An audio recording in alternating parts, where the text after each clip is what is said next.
Voltamos com o terceiro bloco do programa Despertar da Consciência.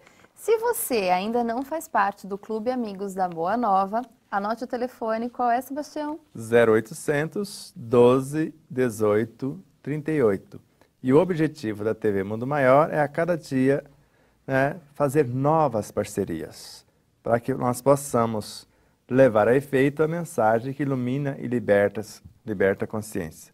Una-se a nós, torne-se um propagador dessa ideia, um agente do bem, porque o bem lhe fará um grande bem. Então vem fazer parte dessa família. Sebastião, falávamos sobre conhecimento.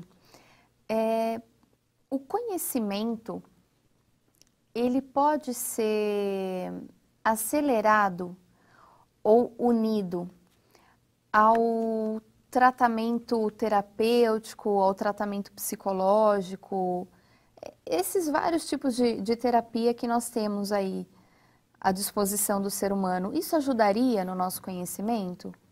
Ajudaria. Eu vou lembrar um exemplo desse conhecimento chamado Professor Hugo Filártiga do Nascimento.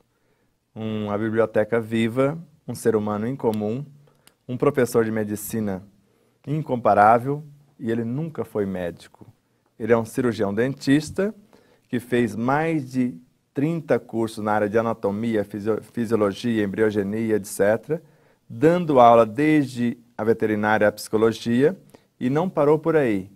Um número incontável de outros cursos na área das terapêuticas alternativas. Então, a cada situação, ele busca novas realidades desse conhecimento para atender o ser humano. Se antes era apenas um cientista, um professor universitário, preocupado apenas com a parte física do ser humano, porque era um professor de medicina somente, depois ele foi expandindo até ao ponto de chegar a dar aula para a veterinária, para a psicologia e várias outras frequências. E hoje nós vemos que a cada situação que surge, ele busca novos conhecimentos para atender o ser humano na sua totalidade. Então a parte física é apenas o efeito de uma causa que teoricamente estaria no emocional, no psíquico, no universo perispiritual. Mas, teoricamente, a parte que geram esses conflitos internos na área psiquiátrica, na área psicológica de uma forma geral, tem uma causa mais interna no universo consciencial. E se não estuda o ser na sua totalidade, dificilmente vai atender com eficiência às suas necessidades.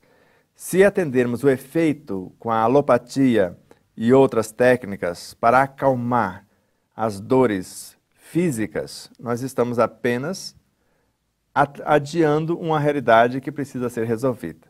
Então eu posso usar a quimioterapia, a radioterapia, eu posso usar a cirurgia, extrair órgãos no tratamento do câncer, mas se eu não der um atendimento psicológico para a pessoa mudar os pensamentos, as suas emoções, o seu comportamento, dificilmente ela vai sarar. Se ela se tocar por meio da doença e mudar o seu comportamento, já tem grandes chances. Mas se ela muda esse comportamento e não adquire a ética, os valores morais no sentido mais profundo, ela pode até sarar por um tempo e retorna ao cenário, porque são causas que estão gravadas no cerne do ser, na essência dessa consciência, que segundo Joana de Ângeles, o espírito seria o responsável por todos esses desajustes e desacertos por conta da inabilidade ou inexperiência que ele tem para lidar com incontáveis realidades. Então, quanto maior o conhecimento, quanto mais noção temos da anatomia e fisiologia do nosso corpo, dessa anatomia e fisiologia no mundo psíquico, da arquitetura das ideias, dos pensamentos, das palavras, das emoções, todos esses cenários, depois da consciência, de que sou constituído, como eu me expresso, qual a minha realidade. Então, quanto mais amplo o conhecimento e quanto mais abrangentes as experiências, mais fácil se torna a nossa caminhada rumo ao imensurável.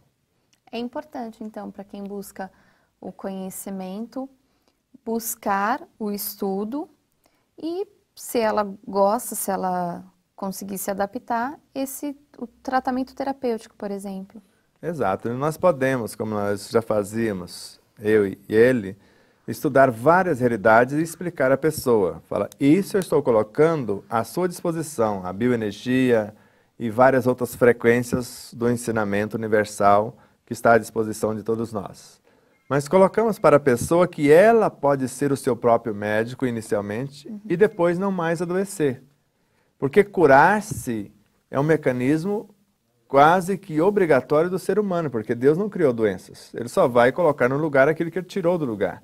Agora, manter-se saudável, já estamos fazendo alguma coisa por nós e estamos mais ou menos, né, de conformidade com a lei que é a harmonia. O natural é ser saudável. Enfermo é um acidente de percurso, a doença é um acidente de percurso, como informa Joana de Ângeles. Então, quando nós vamos entendendo essas realidades, a primeira coisa que nós vamos evitar é os excessos de alimentos, ou alimentos inadequados à nossa necessidade. E depois do mastigar mais, do aproveitamento total, do não desperdício, e buscando as realidades mais íntimas.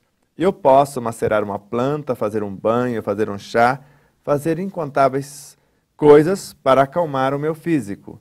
Mas se eu souber, eu faço muito melhor, com muito maior eficiência, em qualquer momento, em qualquer lugar, com a mente. Sem precisar sacrificar quem quer que seja. Eu posso usar a fitoterapia, a homeopatia e outras incontáveis terapêuticas alternativas a meu favor. Mas se eu souber, eu faço tudo isso sem precisar matar a planta. Porque se o cientista Emoto, na experiência com a água, ele mostrou que uma oração pode mudar a estrutura da água, mas uma frase também pode. Então, se eu não sei orar, eu coloco lá na água harmonia, ela se torna harmônica, ela recebeu uma ordem. Eu posso, se eu não souber, com o mecanismo da homeopatia, fazer um ritual onde eu vou quase que, certo? Fazer incontáveis mecanismos para convencer aquela essência mãe a se tornar o elemento X. Mas se eu convidá-la terna e amorosamente, diretamente da natureza, ela pode vir direto para o universo da pessoa, como faz a Casa da Sopa Tia Eusápia em Patos de Minas.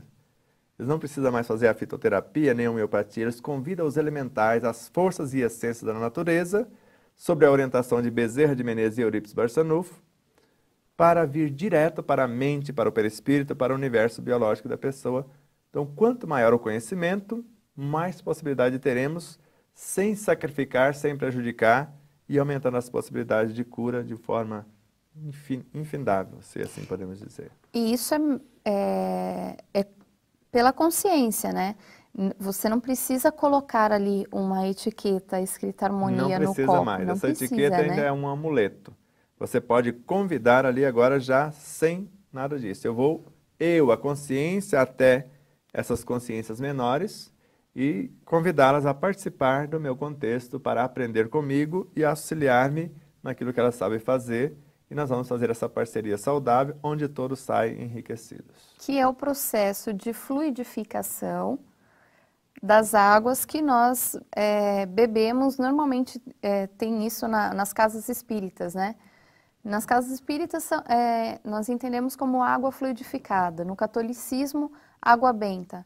O resultado é o mesmo, né? O resultado é o mesmo e quando nós aprendemos que com um simples estudo planejado, não o culto maquinal que fazemos do Evangelho no lar, onde eu escolho a lição que eu necessito. Se é perdão, eu vou entender ali que pedir perdão, ou melhor, perdoar um amigo é dar prova de amizades. Perdoar a um inimigo é pedir perdão para si mesmo. Então, quando eu quero aprender sobre isso, eu vou escolher a lição, eu vou estudar o Evangelho no lar, eu vou planejar a aplicação e quando eu faço isso, a água do lar inteirinha, a caixa d'água, a água dos vizinhos, todas são fluidificadas ou magnetizadas. Então, quando nós entendemos essas realidades, já não precisamos levar a garrafinha d'água para a casa espírita e muito menos abrir a garrafinha. Porque se um espírito, conforme está no livro dos médiuns, né, de evolução bem primária, lá conforme Allan Kardec coloca, ele enfia a mão num cofre de aço de 20 centímetros, a parede, certo? Maciça, e tira um objeto de dentro desse cofre e traz ele para fora, desmaterializa e materializa aqui. Os espíritos que atendem à distância, as chamadas cirurgias espirituais, a assistência, nós não deixamos as portas abertas para eles entrarem. Agora, a garrafinha d'água precisa deixar aberta? Porque a energia que vem do nosso mundo psíquico, ela atravessa qualquer barreira física, a depender do tamanho do nosso amor, porque nós vamos gravar nela as nossas virtudes. Então não precisa deixar a garrafinha e nem precisa levar para a casa espírita. Se quiser e não confiar ainda de toda a água do seu lar vai ser magnetizada, fluidificada, por quando você está lá no centro espírita assistindo uma palestra e pensando na harmonia do seu lar, na harmonia dos seus, isso já está ocorrendo em tempo real. Mas se eu não tenho confiança nisso, eu levo a água, mas não precisa abrir, porque de repente cai um bichinho na água e etc, etc. Então, quando nós vamos conhecendo as situações e as coisas, nós vamos nos libertando de vários amuletos e etc.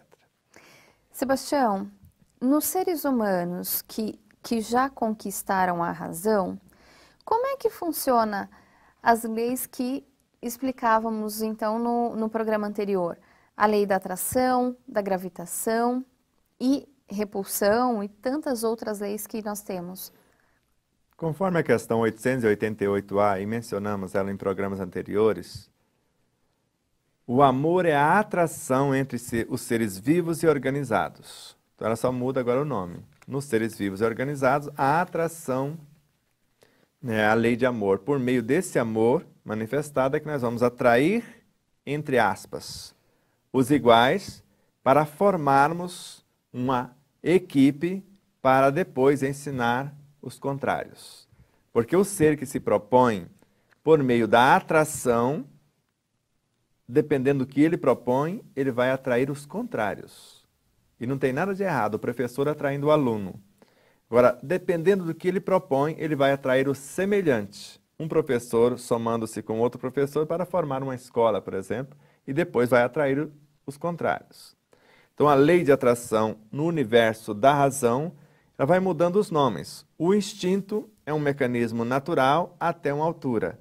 Mais tarde, o instinto vai tornar-se os embriões dos sentimentos e da inteligência. Depois, o instinto vai transformar-se em sensações, em emoções, em sentimentos, até chegar ao estágio de virtudes.